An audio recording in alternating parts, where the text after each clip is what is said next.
Last week, the Fed reduced their key rate by a quarter point. Mortgage rates reacted ironically with a quarter point increase. So what does this mean for buyers, sellers, and realtors in Hawaii? Hello and welcome to the Hawaii Housing Report. I'm Patrick O'Neill with Luxury Homes International.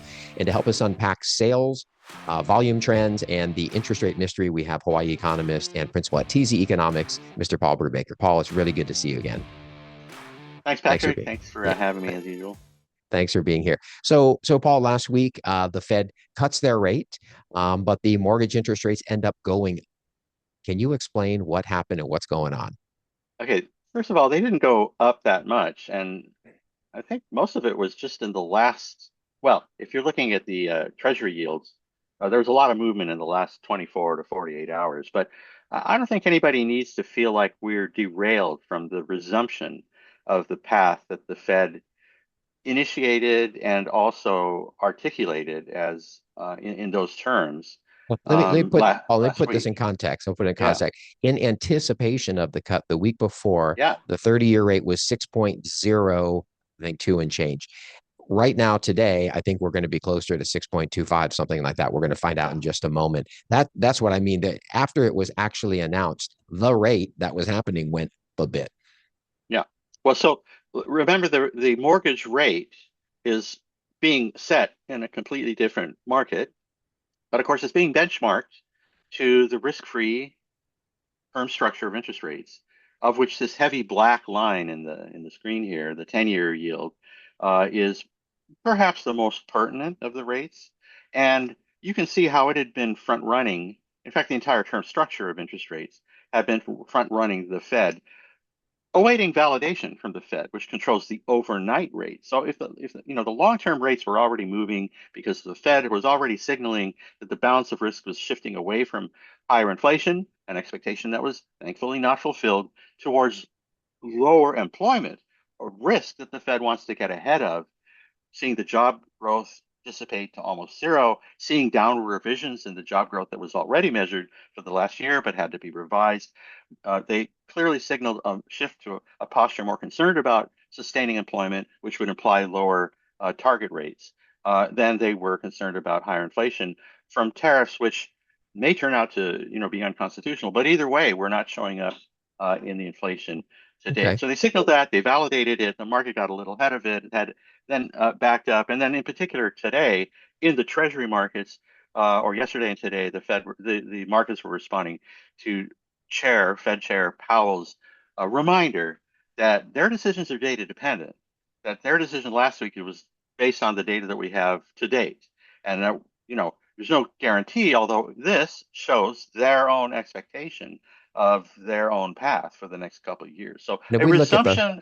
Yeah. And if we look at Sorry. the last rate cut by the Fed, I think it was Yeah, December of last year, 25 exactly. basis points, and then there was nothing that followed because the Well, this data. this this flat spot Mhm. in this flat spot in the blue line, following the inauguration of a second Trump administration, and then a set of a pattern of surprising economic policy decisions that led the Fed to press the pause button on its interest rate decreases, now resuming and continuing to be anticipated on a downward path, notwithstanding the, let's call it, a clarification of the last couple days. Now, there's another thing we've talked about in the past. I'll just remind everybody, there's been a relatively large premium between the actual mortgage rate and the 10-year yield. So it got stuck at about 235 basis points, 2.35 versus 1.75. It's been stuck about 60 basis points too high. And I'm thinking that's going to test, a narrower, um, uh, That would be good news. Yeah, a narrower and that's premium. that Yeah. risk premium that we've talked about before in the Yeah. past. So yeah, It has yeah, a lot to do with refinancing and stuff that Andrews can talk about in a second. yes. All right. Well, speaking of Anders, let's find out exactly where the 30-year rate is today. Anders Hostelli, regional manager at Hmm. Rate Mortgage. Anders, thanks for taking the time to be here. Of course. No, I love being here.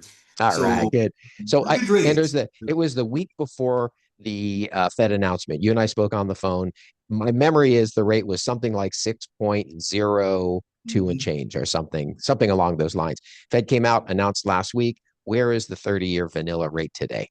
Yeah, so I use a scenario like $750,000 loan, good credit, 25% down.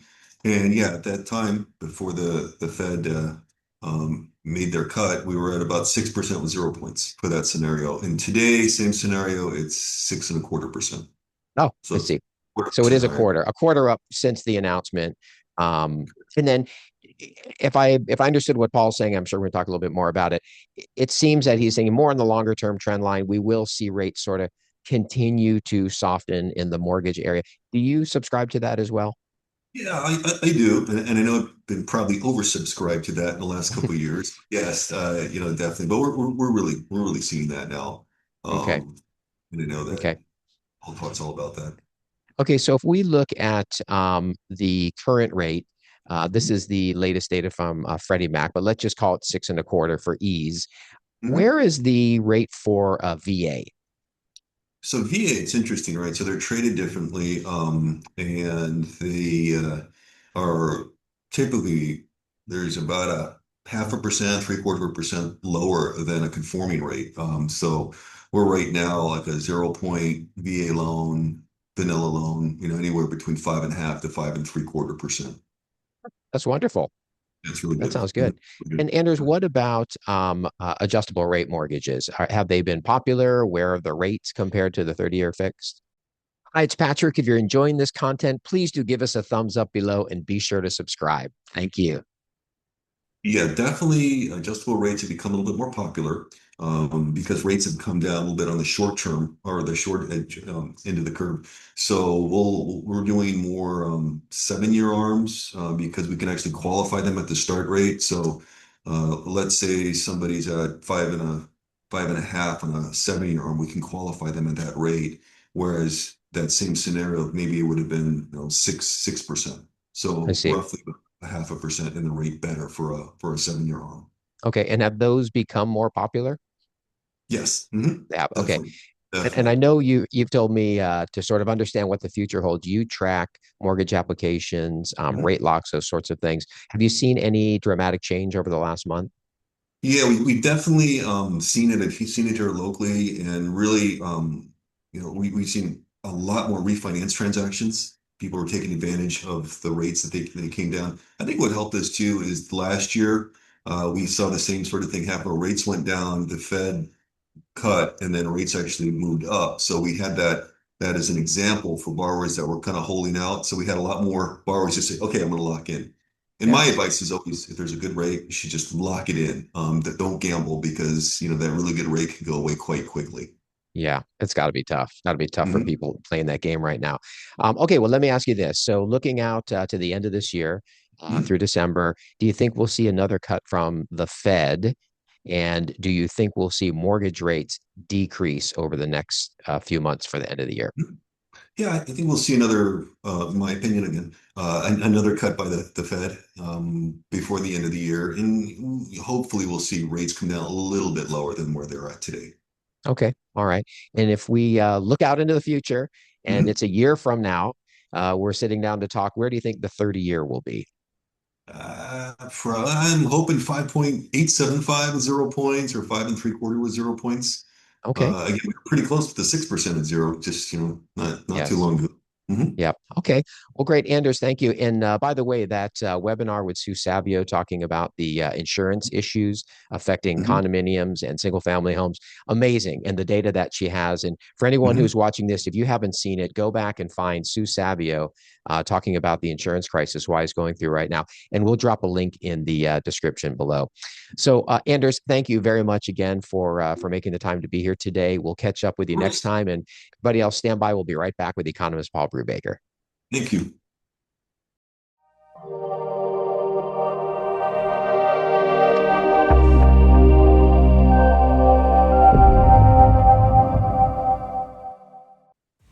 And we're back with Hawaii economist Paul Brewbaker. I'm Patrick O'Neill with Luxury Homes International. Big thanks to Anders Hostelli, regional manager for Rate Mortgage.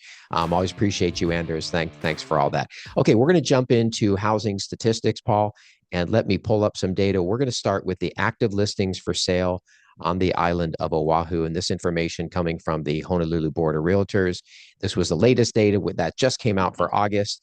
When we look at the number of homes for sale, 790 condos, 2004-12, compared to last year, there are 4% more homes for sale than last year. There are 28% more condos compared to 2024. And then this is where it starts to get a little funky. When we look at compared to 2023, homes are up 32% more homes for sale. There are 110% more condos for sale than there were just 2 years ago. Just this piling up of inventory. A big part of that has been the affordability issue, which relates to deferred maintenance in the old buildings and the insurance rates. And I implore everybody, if you haven't seen the webinar with Sue Savio from last week, check it out. It's amazing, the information that's in there. And then I always like to do this. I like to go back to pre-pandemic 2019. What does it look like from then? And this is where we see a very dramatic shift. Homes, we are lacking 50% of the homes that we had in 2019. Obviously, if you're out there shopping for a home, you feel that, the shortage of inventory.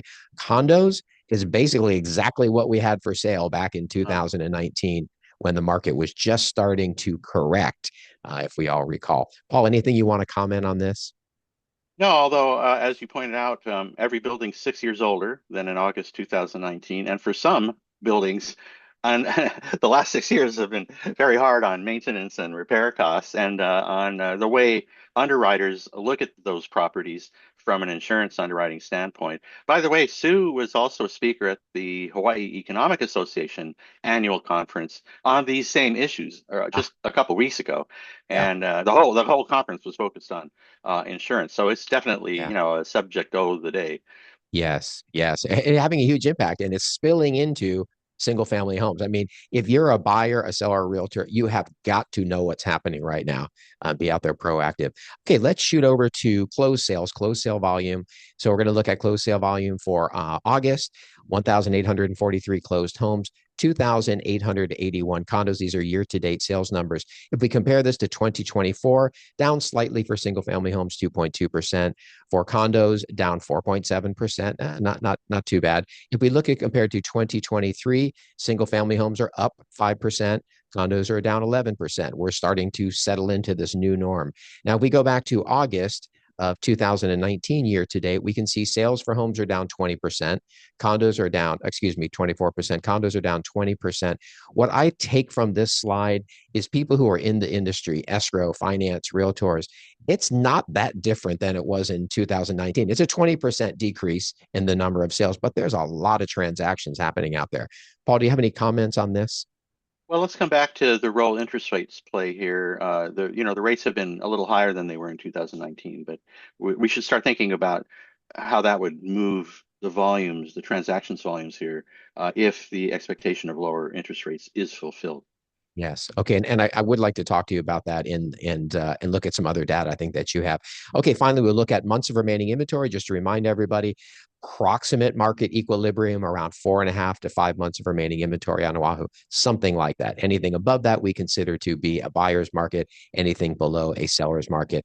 Going back, looking at 2019, 3.6 for homes, 4 for condos, in the range of a typically we'd say a seller's market. 2021, clearly a seller's market, homes at 1.2, condos at 1.9. Then 2024, we start to see some separation. Homes at 3.4, condos at 5.1, starting to get into the area or in the area of market equilibrium. Now, August of 2025, homes still at 3.4, condos at a whopping 6.7, clearly a buyer's market in the condominium area. Paul, anything you want to add to this? As you say, the inventories have piled up, particularly in the condo segment, but there we have some problems specific to condos, which include the insurance challenges that I think we're on the threshold of resolving them. It's going to take a little while. The other thing in Hawaii is the short-term rental political upheaval that has led some investors to think that maybe it's a little too risky an asset class to remain exposed in, and so they may be heading for the exits. Let me pick up on those inventory months of inventory data, because as you know, I like to pull these things into a time series where I seasonally adjust. I take out the seasonal variation so that you can, see both the bifurcation that we were just talking about with the condos having built up a tremendous inventory overhang since 2022, 2023, since the passage of a bill, Senate Bill 2919, which enabled county governments to take a more aggressive regulatory posture towards short-term rentals. And notice that historically, months of inventory remaining in the condo and single-family segments, uh, have been very tight, have moved very close to one another, about 96% of the time. That's the correlation. They move together. So this breaking apart during the pandemic when tourism dropped and short-term rentals were adversely affected, but also more recently with the insurance problems specific to older condo structures, and then this brouhaha about short-term rentals, we've seen quite a wide separation. I just wanted to highlight this point right here. About 3, 4, maybe 5 months ago, sometime in the late spring, early summer, these seasonally adjusted figures actually started to turn. Hmm. So we were headed toward balance in the single family market, and now we're moving away again on a seasonally adjusted basis, on a monthly basis through August. And if interest rates keep declining and sales keep rising, that could tighten up inventories in both segments of the market. So these are total home sales in blue on the left scale. And then I've inverted the mortgage rate. I've turned it upside down. So a mortgage rate going from from 7 to 6% on the right scale here is actually the dashed line moving upward. Lower mortgage rate is the dashed line moving upward. And with about a 2-month lag, you can see the black dashed line and the blue solid sales line, both seasonally, or at least the sales seasonally adjusted, tend to move hand in glove. And that's encouraging if you think that a 650 mortgage could become a 625, which we're seeing now, and maybe a 6 and a lower mortgage if those mortgage spreads fall in addition to the downward trend in mortgage interest rates. So we Paul, can this is see. one of my favorite charts, by the way. I always want to tell you that I love this one. It Well, really drives it home, the I relationship have between the I rates and sales. I have to confess it only looks this good for the last 8 years, but it really tells you how much interest rates have been driving the movements in these markets the last couple of years. Yes. Yeah. And if we think about this, it's hard to project. But if we moved to a 5.5 interest rate, 30 years, something like that, do you think that it's going to go right back in that range where it was in the 5.5, or was that just sort of where we ended up as we were coming off the low rates? I think, we've seen a range of 3 to 7%, and somewhere in the middle is probably the right number. So anything with a 5 is better than anything with a 6. Anything with a 4 or a 3 is probably a signal of something bad happening that's led the Fed to pull rates down way further than we expect. But think about this. The Fed's, projects an equilibrium overnight rate of, let's say, 3% if you get out to the late 2020s. If the 10-year yield were 3.5%, it's 4.15% now. So another 75 basis points, let's say 65 basis points, we get to 3.5%. If that decrease, call it 60, 70 basis points, plus shrinkage in the call premium in the Hmm. risk premium between the mortgage rate and the 10-year yield, if that burns Yes. off another 25 basis points, you could see a mortgage rate, down around 550, 525. Yes, that would That'd be another 100 basis points. be wonderful. Let me share with you one more data point Hmm. that I have. So, Paul, this is a list of U.S. residential mortgage rates and where everybody is. And we've called this the rate lock effect. These are homeowners who have a low interest rate and either can't afford to make a move or don't want to make a move, right? And therefore, that's contributed to the shortage of inventory, especially with the single family homes. So when we look at this, 72% of mortgages across the U.S. are below 5% fixed rate. 54% are below 4. 39%, almost 40% are below 3.5%. I guess the $1 million question is what rate number would it take for these people to start moving? And do we think at a 5.5, someone who's maybe at a 5, they probably would move. But what about the guys at 3.5? That's still a pretty big swing. Well, forget the 28% of borrowers who are above 5 because they're ready to go if anything in the neighborhood of what they've got or lower, is good enough. things happen in people's lives. Jobs change, relationships change. The kids grow up and you need more bedrooms. The kids grow up and you don't need a big ass house, right? And so between life changes and this gradual approach to something that's closer to the long run steady state equilibrium, which is not a 3% mortgage, but arguably is something with the five handle. The closer we get to that moment, the more people around those breakpoints are going to, want to jump in. And there may be more people than historically has been true that are trapped in their house because they have such a great mortgage. Yeah. And that will mean all the action is happening with the other people that Yeah. have both a fundamental reason to move and an opportunistic one because of mortgage pricing. Yeah. Okay. All right. Well, Paul, let's take a quick break, and we come back. We're going to look at prices and, Paul, your predictions for pricing for the rest of the year. So stand by. We'll be right back with economist Paul Brewbaker.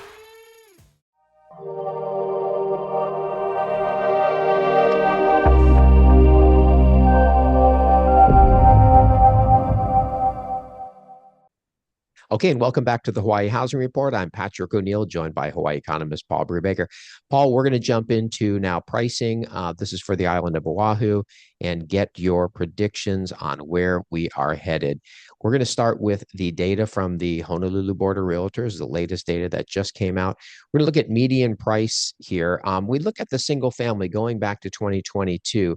2022, we're at 2.8% growth compared to today. 2023, we're 8.5% higher. Compared to last year, we're 3.6. Single digit growth along the line, but consistent. It's continued. When we look at condos going back to 2022, it's completely flat. Down 1% in 2022, up 0.6% in 2023, down 0.6 in 2024. Zero growth in the condo market. Is that what you're seeing in your data as well? Yeah, you're showing us year-to-date data through Yes. August, so January through August, 1.14, let's call it 1.15 million for the single-family median as of August, and a 505 you show. And the right number is probably something around 1.1 for single-family, and maybe it would have been more like 550. But the stagnation in the condo side has been notable. Let me jump in and show that path. Just a quick reminder before we take a closer look at those two time series. The long-term movement of these valuations on Oahu, we can see all the way back to the 1970s with these indices that use mortgage collateral valuations in addition to the sales prices we're talking about right now. And you see the cycles around trend cycles, and here I've adjusted for inflation. So you can think of these as real prices. The cycle of inflation hedging coming out of the 70s, the Japan bubble in the late 80s peaking in 1990, subsiding during the early 90s, the subprime bubble of the early 2000s, and more recently, prior to the pandemic, a little wave, I call it the new urbanism cycle, and then what maybe partly a remote work cycle, particularly for single family homes that followed the pandemic. But both of these waves have been of lower amplitude than those that preceded the last two waves. And there's no fixed periodicity, but 5 waves in 50 years, suggests that over the next 10 years, between 2025 and 2035, it's not unreasonable to expect another wave. When we think of this in terms of affordability, so now I've got prices, mortgage rates, and median household income, 4-person family income. So I had income, prices, and mortgage rates thrown into the blender, take a calculation, the cycles of which look very much like those price cycles. When prices are cycling up, affordability is deteriorating. When this number, which is the ratio of the monthly mortgage payment to the monthly household income, when that comes down, as it has in the last year already, there's an improvement in affordability, which, based on what we've been talking about today, with falling interest rates and expectation, not rapidly falling, but gradually subsiding interest rates should improve affordability. even though there's not a lot of variation in prices around trend. Now, the prices we were looking at, these median prices, did deviate from trend ever so slightly to the high side for single family homes after the pandemic, and drifted off to the low side for condos. But neither, if you detrend, neither are so far away. Really, they've been maybe one standard deviation away from trend. And for single family prices now converging back to trend, my expectation is that both may reassert these pre-pandemic trends of 4 or 5% appreciation in coming years. And then again, depending on whether a revival in housing demand is met with a revival in housing supply, a big if in Hawaii, Let me where ask the you, supply let me ask you side a question doesn't jam on up. this Yeah, chart, yeah, this previous one right here. So it looks to me like single family, of course, we saw it go up during the COVID period. It right. looks like it's coming back down to trend, as you say. Yeah. I mean, it almost looks like it hit it and it has a little It bounce there, like it's almost right on. like ricocheted in Yeah, July. it's like Yeah, right on that trend line. yeah, That's to be expected, you think? And then the condos, which are trending below, they don't yeah. seem to be having any kind of uplift yet. Well, let's think about this. So condos, as you showed in your table, have gone sideways for 3 or 4 years now. Mhm. 2022 start the clock in 2022 when they were right back on trend. 2023, 2024, and now the first 8 months of 2025, you reported gains and losses about neutralizing each other for 3, 4 years, no change in nominal terms, uh, uh, and therefore falling away from trend to the downside. Here's what happens when you look at the distributions. What we're saying is the medians for condos haven't changed. The medians for single family homes have overshot and then slightly and then returned to trend. So back on the 4% trend, let's say. You can see that on the right side of the screen if you're not listening in but have a chance to look at the video, where these distributions pre and post pandemic and now 3, 4 years down the line have moved in a very sort of normal way, right? The high end transactions, the volumes here at these $1.5 to $2 million prices to 2.5 million, gradually moving out. In the condo space, the medians kind of got stuck here at 500,000, 550,000.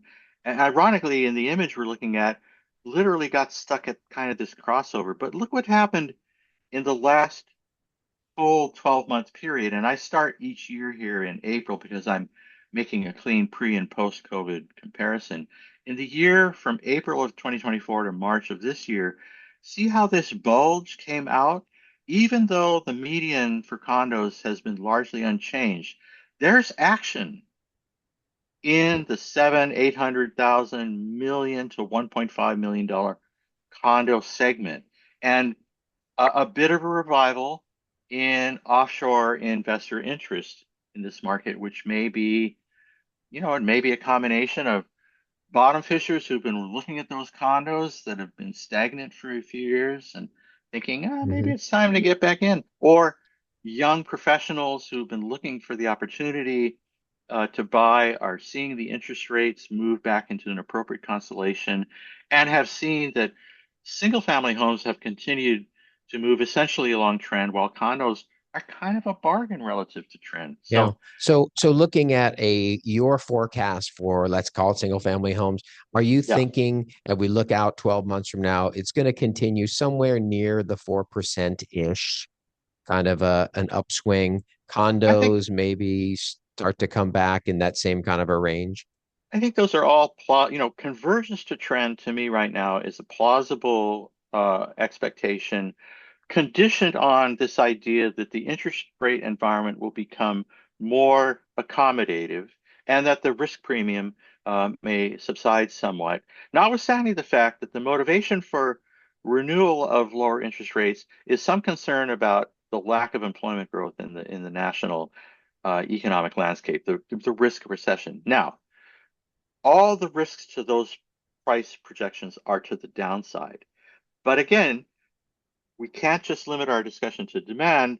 always remember in Hawaii that if for any reason demand perks up, if you see a 5.25% mortgage 1 year from now, mortgage rate 1 year from now, and there are enough life changes and enough households and enough interest in busting a move from wherever you're living to somewhere new, and of course we have new development going on all the time, then you might actually see a demand upwelling that outstrips the supply on island, because the supply response just gets jammed up by Sure. geographic but also regulatory barriers. Yeah. And that's always a question. If rates come down, do things get more affordable, or do you see another big spike in prices and Where they where kind the of, counties double their building permit issuance because of a lower interest rate environment, good luck I with don't that. think so. Yeah, I don't think so. All right. Well, for everybody watching or listening, if you've enjoyed this, please do give us a thumbs up down below and be sure to subscribe. Paul, thank you very much. It's always fascinating half hour to hang out with you and get all your insights. So Yeah. thank you. Thank you very much Well, for that. And to everybody else, until next time, be well, be kind. Aloha. aloha.